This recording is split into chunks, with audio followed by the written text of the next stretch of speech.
Good morning India, this is Jain, you're watching your over channel Market Magic Mantra में आपका स्वागत है। आज की वीडियो में बात करने वाले हैं क्रूड ऑयल की कौन कौन सी लेटेस्ट न्यूज है, क्रूड ऑयल के मंडे के क्या लेवल्स रहेंगे, पॉइंट ऑफ व्यू दूंगा, क्रूड ऑयल का वीकली बेसिस क्या रहेगा, क्रूड ऑयल की इस एक्सपायरी में क्या मेरा पॉइंट ऑफ व्यू रहेगा, उसके बारे में डिटेल में एनालिसिस करेंगे, क्रूड ऑयल एनालिसिस। ठीक है, तो यहाँ पे सबसे पहले मैं आपको बता देता हूँ मेरे व्हाट्सएप नंबर। काफी लोग पूछते हैं कि सर आपके व्हाट्सएप नंबर क्या, कांटेक्ट करिए। तो वही कांटेक्ट करिए जो हमसे जुड़ना चाहते हैं गाइज, मैं रिपीट करता हूँ, वही कांटेक्ट करिए जो हमसे जुड़ना चाहते हैं। व्हाट्सएप नंबर नोट कर लीजिए, 8209791938, 8209791938। वीडियो के डिस्क्रिप्शन बॉक्स में भी आपको यहाँ नंबर देखने को मिल जाएंगे। तो चलिए दोस्तों, वीडियो स्टार्ट करते हैं। सभी यात्रीगण से अनुरोध की कृपया अपनी कुर्सी की पेटी को बांध ले, क्योंकि भैया मार्केट मैजिक मंत्रा का विमान उड़ान भरने वाला है। मेरे सारे स्मार्ट यात्रीगण मेरे साथ उड़ान भरने वाले। चलिए दोस्तों, स्टार्ट करते हैं। तो सबसे पहले आपको पता ही है हमारा क्या रहता है, फ्लो में न्यूज रहती है। सबसे पहले हम न्यूज देखेंगे, उसका एनालिसिस करेंगे, इंटरप्रेटेट करेंगे कि उसका मतलब क्या है। ठीक है ना। 21 मार्च की न्यूज है, बहुत इंपॉर्टेंट न्यूज है। ठीक है, एक ओपेक की भी न्यूज है ये, जो मैं आपको बताऊंगा शायद। ठीक है, ओपेक अब प्रोडक्शन कट पे विचार कर रहा है, धमाकेदार न्यूज है ये। ठीक है, तो ये वाली तो हमारी न्यूज हो गई ये। और एक ब्रेकिंग न्यूज में देख लेते हैं। देखो यहाँ पे ऑयल प्राइस पे वो न्यूज आई नहीं आई मुझे पता नहीं, बट एक ओपेक वाली न्यूज है। मैं यहाँ देख लेता हूँ गाइस, आप देखिएगा। ओपेक प्रोडक्शन कट पे विचार कर रहा है। अभी रिसेंटली न्यूज आई थी कि पहले वो किसी तरह का प्रोडक्शन कट नहीं करेगा, लेकिन अब विचार कर रहा है। ये बदल जाते हैं गाइस। ठीक है ना। हो, तो ये वाली इंपॉर्टेंट न्यूज है, और फिर मैं आपको ओपेक वाली न्यूज भी बताऊंगा। मैं सबसे ये अनुरोध करता हूँ कि कृपया, मैं मेरे को ये साइट्स अच्छी लगती है, इन्वेस्टिंग.com और oilprice.com में किसी को यहाँ पे वो नहीं कर रहा हूँ। ठीक है ना। लेकिन आप अपने हिसाब से, आपको जो आप अपनी रिसर्च करिए। आपको अगर कोई प्रोफेशनल साइट लगती है तो उसी से न्यूज लेके आप अपना एनालिसिस कर सकते हैं। ठीक है, तो गाइज यहाँ पे बात कर लेते हैं फर्दर।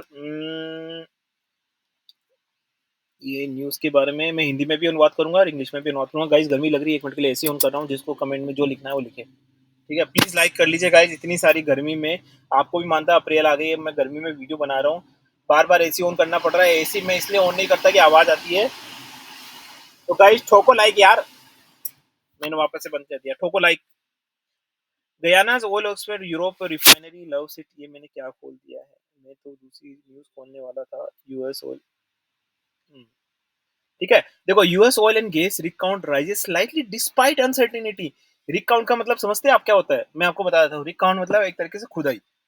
खुदाई, इसका मतलब इन्होंने बोला कि रिग काउंट राइज स्लाइटली, मतलब खुदाई बढ़ी है। खुदाई बढ़ी मतलब ऑयल ज्यादा निकाला गया है। ऑयल ज्यादा निकाला गया है मतलब मार्केट में डिमांड ज्यादा है, राइट, इसीलिए ऑयल ज्यादा निकाल रहे हैं। उसका मतलब क्या होगा, क्रूड ऑयल की प्राइसेस क्या होगी।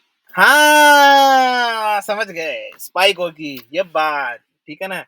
स्मार्ट हो यार मेरे। तो जल्दी से सब्सक्राइब कर लो, सब्सक्राइब करके व्यू ऑल दबाना जरूर मत भूलिएगा। ठीक है, तभी नोटिफिकेशन आएंगे, क्योंकि मैंने एनजी का वीडियो भी बनाया अभी, है ना।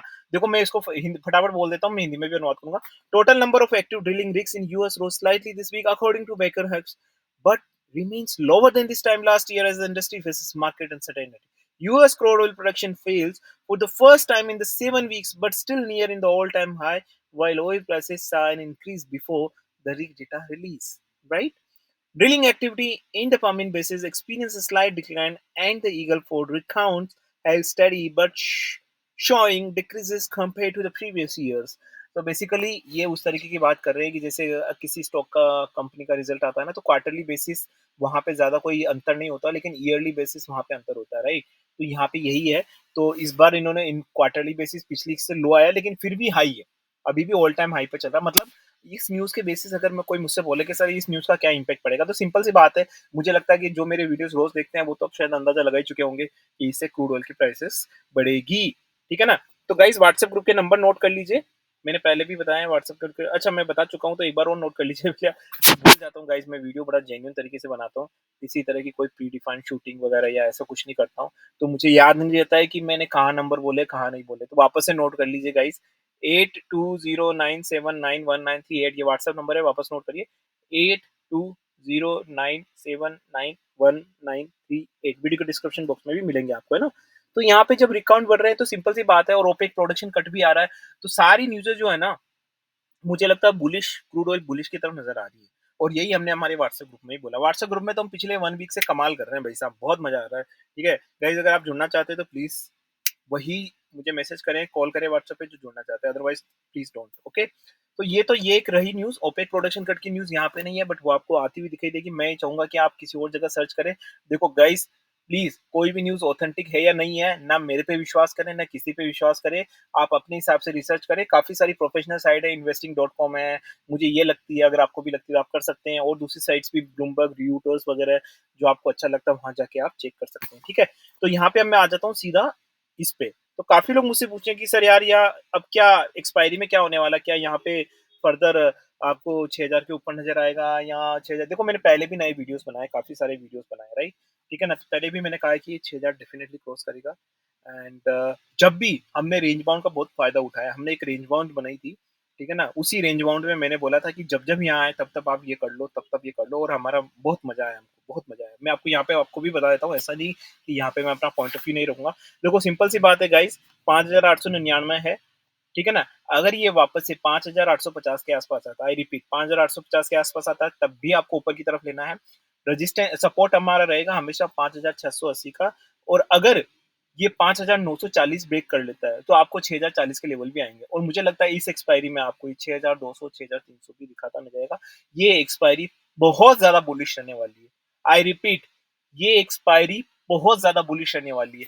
अब ट्रेडिंग स्ट्रैटेजी की बात करें, देखो हमें काफ़ी सारी ट्रेडिंग स्ट्रैटेजीज़ हैं।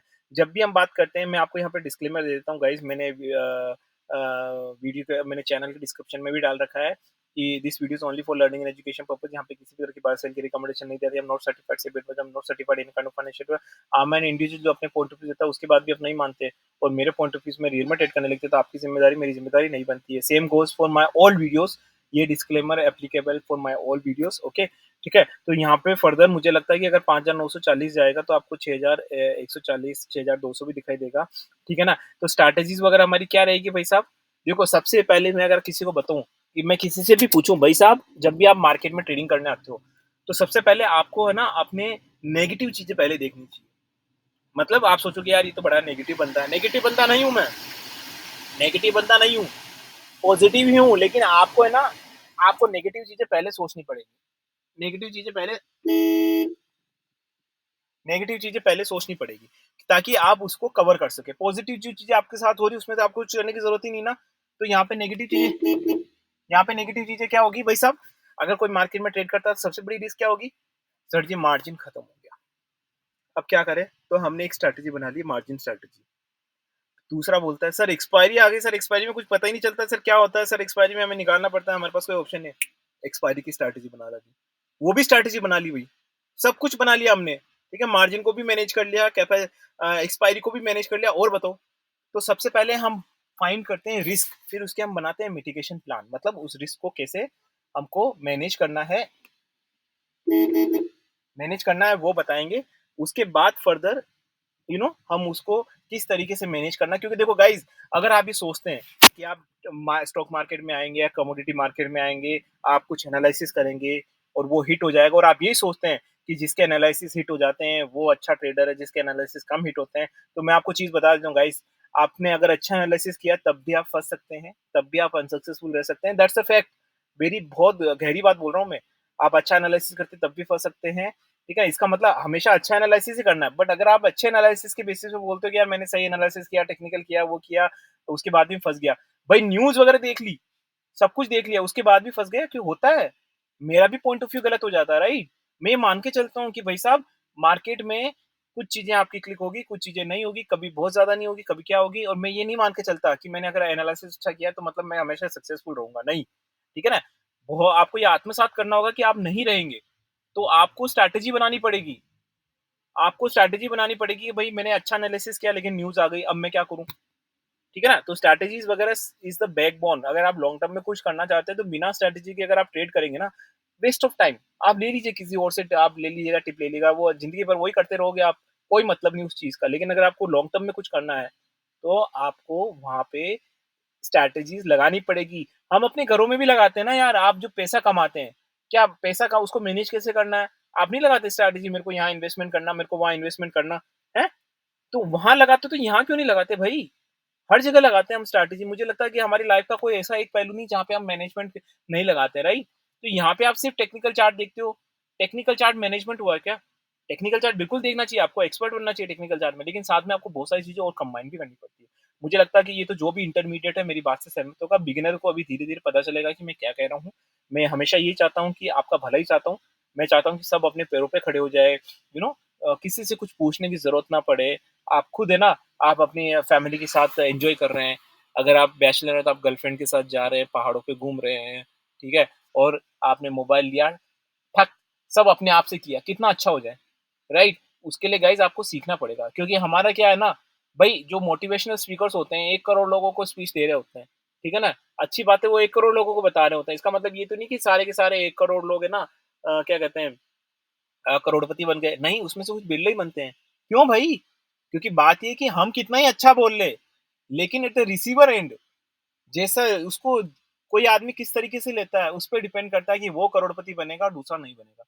ठीक है ना? तो ये आपके ऊपर भी डिपेंड करता है, सिर्फ़ मेरे यूट्यूब पे बोलने से कुछ नहीं होगा।